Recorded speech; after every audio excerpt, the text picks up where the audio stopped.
Assalamualaikum warahmatullahi wabarakatuh. Dikisahkan, Abu Jahil sangat tertarik dengan cincin milik Abu Nawas. Sebenarnya Abu Nawas bersedia menjualnya asalkan harganya 1 dinar. Tapi karena Abu Jahil sangat bakhil, ia enggan membelinya. Suatu hari saat Abu Jahil mencangkul tanah di ladang, tanpa sengaja cangkulnya membentur benda keras. Karena dirasa mengganggu, ia pun berniat menyingkirkan benda keras tersebut. Ketika ia mengambilnya, ternyata benda itu adalah koin uang 1 dinar. Betapa bahagianya hati Abu Jahil, lalu digosokkan uang yang sudah karatan itu. Tapi kebahagiaannya tidak berlangsung lama, karena setelah diamati, uang koinnya adalah uang dinar palsu. Rasa kecewa pun hingga pada diri Abu Jahil. Ia lalu berniat untuk membuang koin tersebut. Saat ia hendak membuangnya, tiba-tiba terbesit niat jahat pada diri Abu Jahil. Kenapa aku harus membuangnya? Bukankah dengan uang ini aku bisa mengelabui Abu Nawas? Aku akan membeli cincinnya dengan uang palsu ini, pikir Abu Jahil dalam hati. Maka datanglah ia menemui Abu Nawas. "Hei Abu Nawas, apa kamu masih berniat untuk menjual cincinmu?" tanya Abu Jahil. "Iya, tapi harganya 1 dinar," jawab Abu Nawas. "Baiklah Abu Nawas, aku bersedia," balas Abu Jahil. Ia pun memberikan uang palsu tersebut kepada Abu Nawas. Abu Nawas menerimanya tanpa memastikan bahwa uang tersebut adalah palsu. Lalu oleh Abu Nawas uang tersebut ia gunakan untuk membeli daging di pasar. Si penjual daging pun juga sama. Ia menerima uang dari Abu Nawas tanpa memastikan bahwa uang tersebut adalah palsu. Kemudian si penjual daging membeli buah-buahan dengan menggunakan uang palsu dari Abu Nawas. Esok harinya, Abu Jahil mendatangi pedagang buah untuk menagih hutang sebanyak 1 dinar. "Kamu sudah janji, katanya hari ini kamu akan melunasi hutangmu," kata Abu Jahil.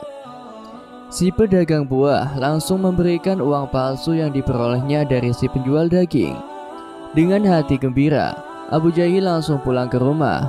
Namun setelah diamati, ternyata uang yang didapatnya adalah uang palsu. "Kurang ajar, dia telah menipuku," ucap Abu Jahil emosi. Ia pun pergi menghadap Tuan Hakim untuk mengadukan si penjual buah. "Tuan Hakim, si penjual buah telah menipuku. Dia membayar hutangnya pakai uang palsu," keluh Abu Jahil.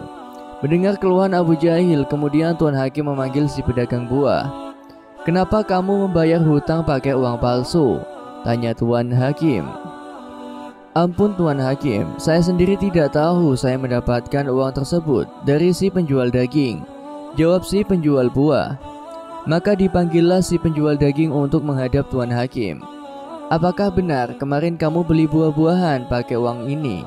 tanya Tuan Hakim kepada si penjual daging. "Iya benar Tuan Hakim, memangnya kenapa?" tanya balik si penjual daging. "Kamu tidak tahu, uang yang kamu berikan adalah uang palsu," kata Tuan Hakim memberitahu. Seketika si penjual daging langsung terkejut. "Maaf Tuan Hakim, saya benar-benar tidak tahu. Saya sendiri memperoleh uang tersebut dari Abu Nawas," balas si penjual daging. Kemudian Tuan Hakim segera memerintahkan beberapa pengawalnya untuk menjemput Abu Nawas. Ketika Abu Nawas memasuki ruang sidang, di situ sudah berkumpul Abu Jahil, si penjual buah, dan penjual daging. "Ada apa ini Tuan Hakim?" tanya Abu Nawas heran. "Begini Abu Nawas, apa betul kemarin kamu beli daging pakai uang dinar ini?" tanya Tuan Hakim. Sejenak Abu Nawas mengamati uang tersebut. "Iya betul, memangnya kenapa Tuan Hakim?" tanya balik Abu Nawas. "Kenapa kamu membeli daging pakai uang palsu?" tanya Tuan Hakim. Kembali Abu Nawas langsung kaget mendengarnya. "Saya tidak tahu kalau uang tersebut adalah uang palsu. Saya mendapatkan uang tersebut dari Abu Jahil Tuan Hakim. Dia membeli cincinku menggunakan uang itu," jawab Abu Nawas. Tuan Hakim menjadi bingung dengan jawaban Abu Nawas. "Benarkah itu wahai Abu Jahil?" tanya Tuan Hakim. "Benar Tuan, aku menemukan uang itu saat aku mencangkul di ladang," jawab Abu Jahil gemetaran. "Kamu telah menipu orang lain, tapi kamu malah menuduh orang lain menipumu. Jadi masalah ini sebenarnya bersumber dari kamu sendiri, Abu Jahil. Karena kamu telah membuat kegaduhan, maka kamu didenda 10 dinar atau kurungan penjara selama 10 bulan, kata Tuan Hakim memutuskan. Dengan berat hati, terpaksa Abu Jahil harus membayar denda tersebut. Sebelum mereka membubarkan diri, Abu Nawas memberi nasihat kepada Abu Jahil.